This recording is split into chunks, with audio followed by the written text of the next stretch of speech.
My LG TV does not recognize HDMI input. I'm assuming you paid your cable bill. If that were the case, I'd know the reason it had no signal was because the cable box was dead.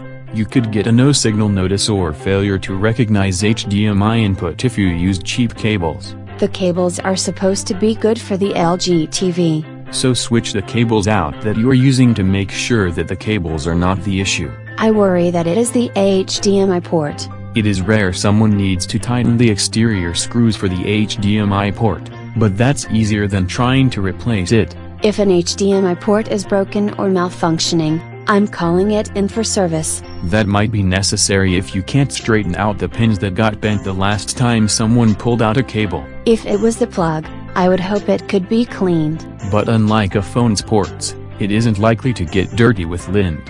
It could be more than the HDMI port that is malfunctioning.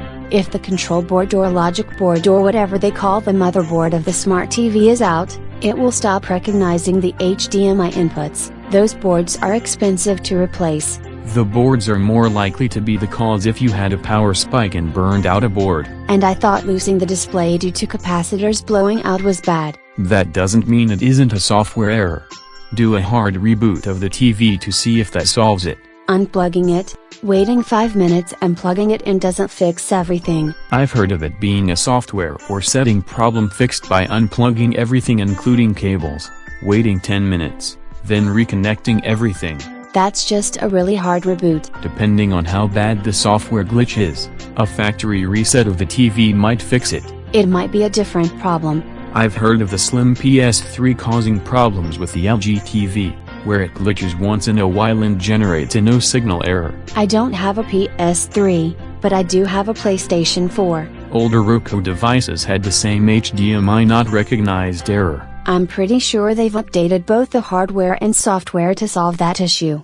At least switching input sources to something other than the PlayStation or DVD, using the same HDMI port and cables lets you figure out if it is the device or the cables or the port. If the error was a particular device, I could probably reboot it. Or try to update it. That assumes it is a software problem.